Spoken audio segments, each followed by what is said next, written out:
Google is watching you. In fact, they even got sued for doing it while you were in incognito mode. But little things like lawsuits aren't gonna stop them from doing it again. They make more than enough money by serving you eerily relevant ads to make up for any fines. So if nothing's gonna stop them, well, you should just give up and throw in the towel, right? Of course not. In part 1 of this series on de-Googling your life, we showed you some options to loosen Google's iron grip, some of which you could argue are even superior to Google's services. And we're back again with de-Googled options for password management, cloud storage, maps, ad management, and YouTube. That's right, 5 whole ways that you can give Google the finger. Or 6 fingers if you count our sponsor. FlexiSpot. Their E7 Plus standing desk and C7 Ergo chair are here to elevate your workspace. Save big by bundling them together, then use code Linus50 for $50 off your order of $500 or more. Check it out using our link in the video description. One of the most convenient services Google offers that you might not even think about that you're using is also one of the most dangerous: the password manager that is built into Chrome and Android. I mean, it's great on the surface. You just log into your Google account and the passwords for other sites fill in automatically everywhere you go. Super convenient. But what happens if somebody gets into your Google account?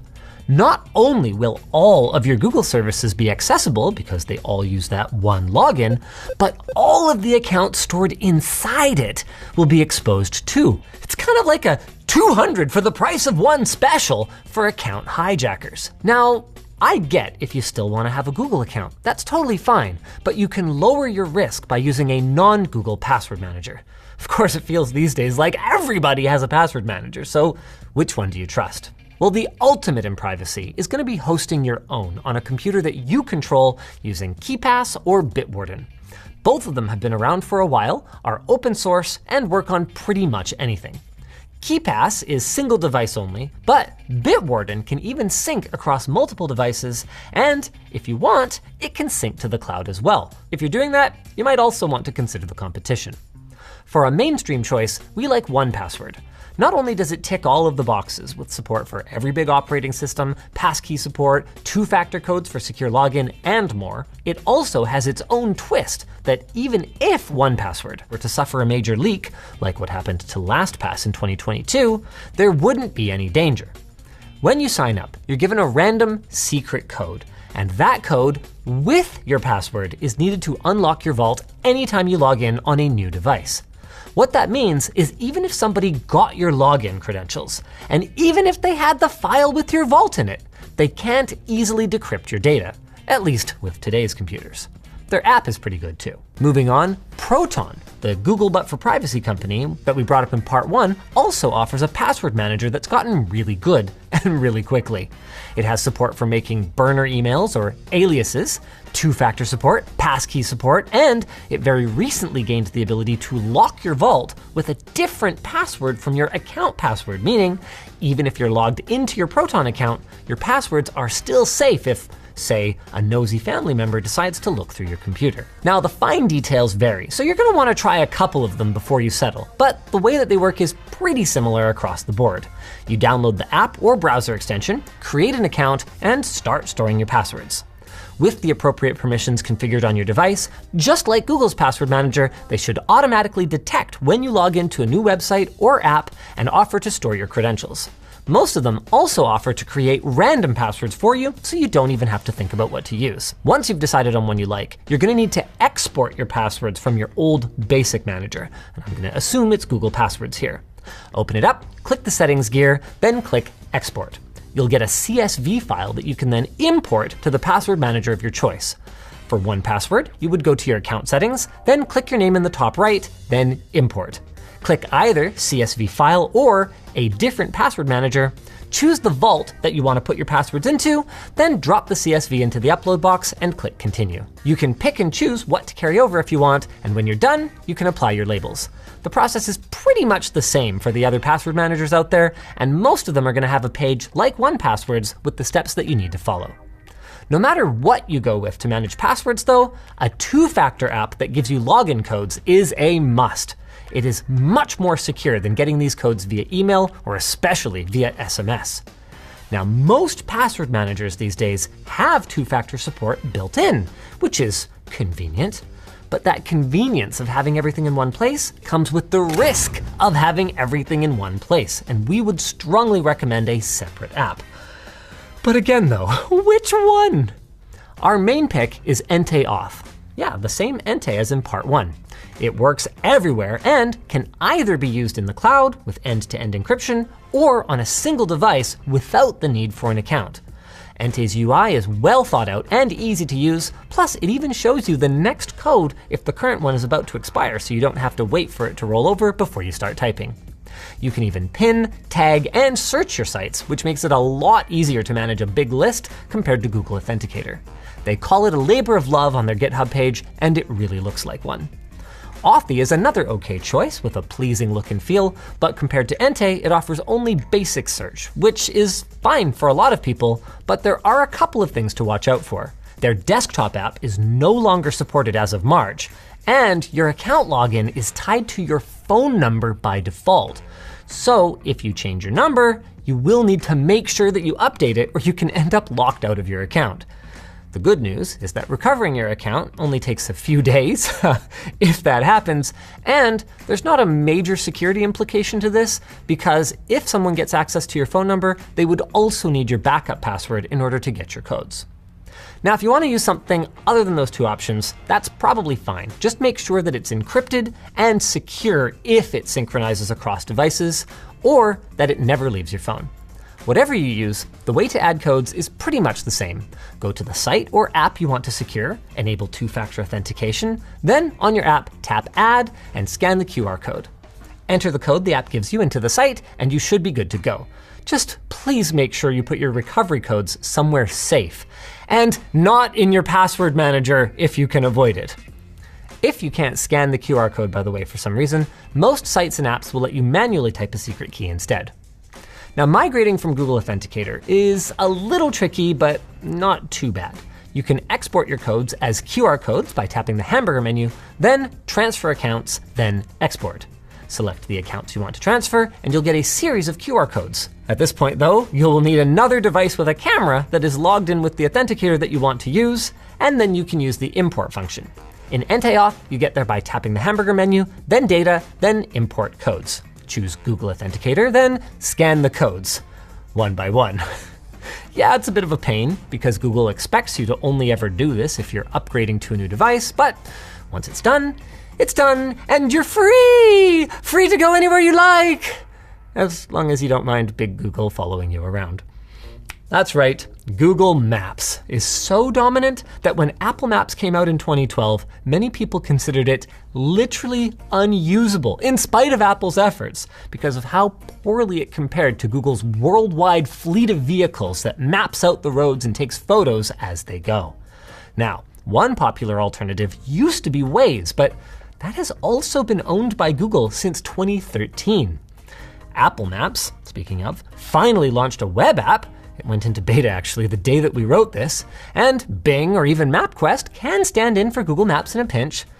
But in the spirit of de-Googling, we kind of wanted to find something a little more open, like OpenStreetMap, which makes maps from user submissions and has support for front ends that include some pretty advanced features. Magic Earth, for example, is available on iOS and Android, and on top of offering turn-by-turn navigation and crowdsourced traffic data, it can also act as a smart dash cam with driver assistance to warn of things like forward collision, stop-and-go traffic, lane departure traffic signs, and more. Now, you probably don't want to rely on those features for safety, and we did encounter some odd behavior even just in the basic search functionality, but it's free for personal use, so I'd say it's at least worth giving it a try. And the same goes for Osamand. It has many of the features that Magic Earth does, but also offers plugins to enhance its functions beyond even Google Maps. The only problem is that what I would call 18643 52 Avenue becomes 52 Avenue 18643 Euro style. And I'm not allowed to just type in AVE. It has to be Avenue. Look, you can learn to live with it, but I can also see why most North Americans don't bother.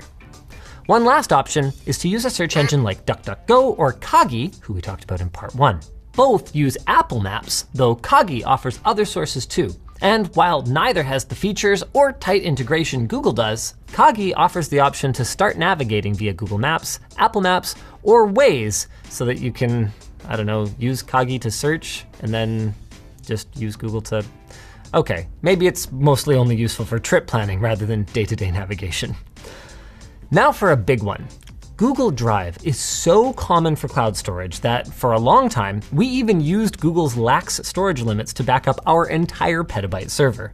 It's convenient, especially to quickly share files, and their privacy policy claims that they encrypt your data and don't use it for advertising. So a secondary Google account just for Drive could be an option if you don't mind some Google in your life. You know, like a cheat day. But we are de-Googling, and that means exploring other options. There's the big ones, like Dropbox, iCloud Drive, and OneDrive, who all also offer encrypted storage, and even extras like protected vaults that require a password to access. But if your email is also with the company you're using for storage, you need to be careful what you store there in case of a data breach. One way that you can make sure that you're secure is to encrypt your files locally on your computer using something like Cryptomator. Then you can sync those files to any cloud storage you like, though you won't be able to easily share anything uploaded this way unless you also share your encryption key. If you want something a little different, then there are other options like Proton Drive. We mentioned these guys earlier and in part 1 with their email service. And while keeping all of our eggs in one basket is one of the reasons that we're skipping out on Google, Proton offers the ability to use a secondary password to unlock your data after logging in, again, to prevent someone with access to your computer from digging through your stuff. Proton's biggest problem, though, is that you can't purchase more storage than they offer in their plans, and if you're not on a family plan, that limits you to just 500 gigs, even at the ultimate tier. Now, they do sometimes allow you to upgrade to their older Visionary plan that gives you multiple terabytes of storage, but you're forced to subscribe on an annual basis for a pretty hefty sum. Still, if you're not backing up massive amounts of data, Proton Drive is very Google-like, but not run by Google. Of course, it's not run by you either, is it? And if you've got the hardware to run it, whether it's a spare or dedicated, that's where OwnCloud and NextCloud come in. Both of these will need you to forward ports on your router or install a remote network access app like Tailscale in order to access or share your files away from home. But for your trouble, you get way more control than you do with a cloud storage company. Both of them are free to download open source software with paid extras. OwnCloud is tuned more for our professional setting with Teams, while NextCloud has a host of features that might appeal more to home users, including a TrueNAS plugin that makes it easier to set up on a network storage PC that you might already be running. The last big drive alternative we'll talk about is the Swiss Post Service's Tresorit. It's favored by governments and NGOs for its strong privacy and security, making it a great choice for the paranoid. And on top of that, it's actually a pretty good service in its own right. It even provides a plugin if you want to stick to using Gmail, and has apps for every major OS, even a Linux terminal app for your NAS. The files you upload and share are end-to-end encrypted, and if you're extra paranoid, you can also require the person on the other end to verify their email address before they're allowed to download it. All of this comes at a cost, though, with the free version only providing 3 gigabytes of total storage, and the biggest package coming in at 4 terabytes and costing significantly more than Google's options. Though I guess you get what you pay for. Now, speaking of paying for things, I've made my position clear that the ads on ad-supported content are the price, and that blocking them is pretty much piracy. But I've also made it clear many times that I'm not going to tell you what you should do, and the reality of it is, a lot of you are gonna pirate. So, as your friendly neighborhood tech tips man, it's my responsibility to show you the right way to do it, starting with DNS. We talked about DNS in part 1, and several services offer the ability to add content filters to their responses. These are great for apps that normally wouldn't be able to use ad block, and they can even block ads in mobile apps. Again, you can learn more about that in part 1, which we'll link down below. The problem with these services is that they limit the number of lookups that you get per month, and after that, you've got to pay. That's where Pi-hole comes in. Pi-hole lets you run your own DNS filter at home using whichever servers you like, not just those filtering ones. And it's pretty straightforward to set up. We did a whole video on it a few years ago, and I'm just gonna link that down below since it really hasn't changed much. So once you've got it set up, just make sure you don't forget the step to adjust your router settings, both so that your Pi-hole has a reserved IP address that doesn't change, and to make sure that that address is the DNS server that your router points all the devices on your network to. As for ad blocking on the web, if you're running Brave, one of the browsers that we featured last time, the built-in Shields feature is pretty decent, and I would probably just stick with that since anything else is going to make you stand out like a sore thumb among Brave users, making you much easier to identify and track, even if you're using a VPN. For everyone else, uBlock Origin seems to be by far the best option these days. It offers a default filter that will block most ads on the internet, and that allows you to manually allow content from ad delivery networks or domains that you trust or want to support.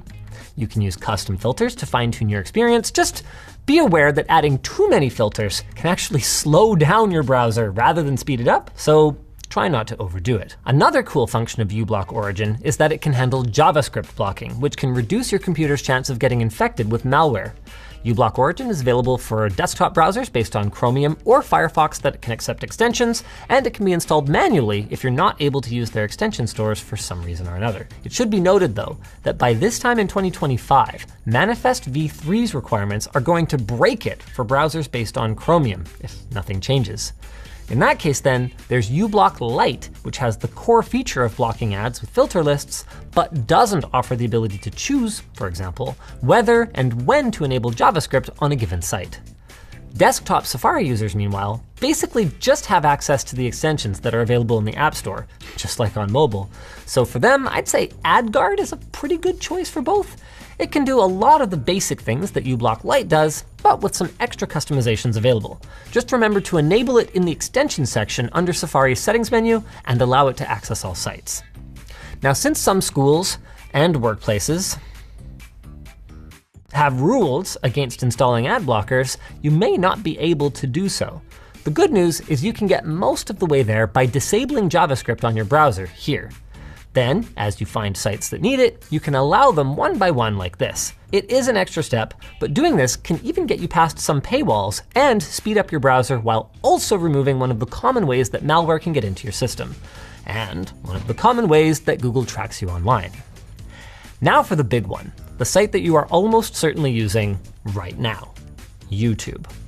One way out is to hope that your favorite creators are using some alternative video hosting site.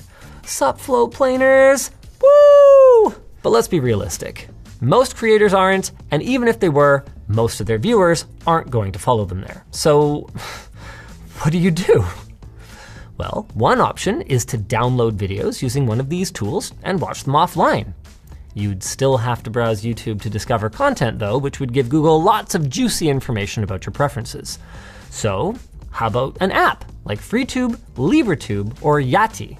These apps hook into YouTube for realsies, get around the almighty algorithm, do not display Google's ads or trackers, and if you import your subscriptions by using Google Takeout, you might even get notified when there are new videos on your feed. Now, importing from Google Takeout sounds hard, but it's actually pretty easy. Just log into your Google account dashboard, go to Data and Privacy, then scroll down to Download Your Data and choose what you'd like to export.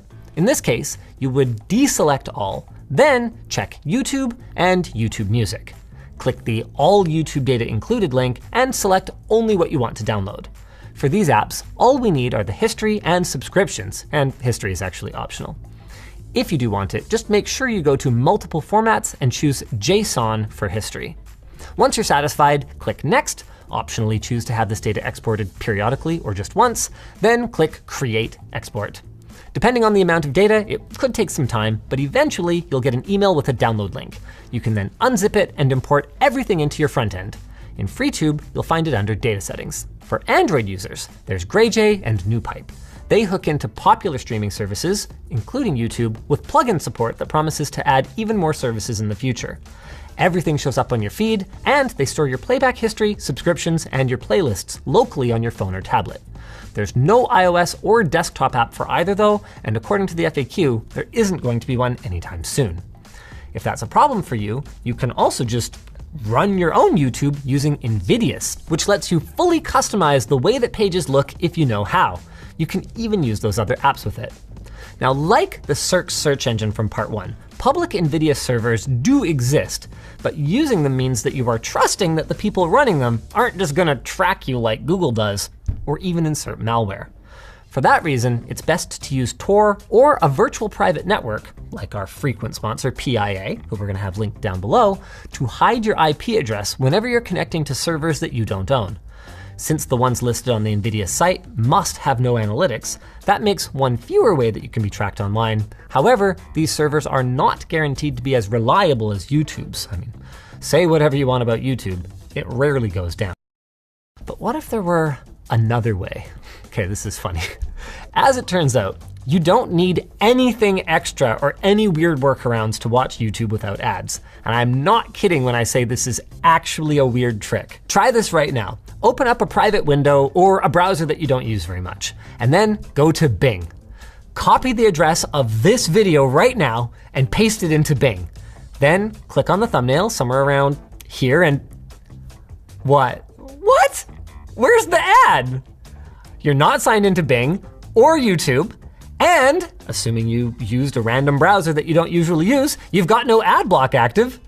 So yeah, you need to put up with Bing's crummy interface, but either Microsoft is paying Google to be able to show YouTube videos on Bing without any ads, or maybe neither of them ever noticed because no one uses Bing. Either way, I don't know, free YouTube Premium, let's go Bing!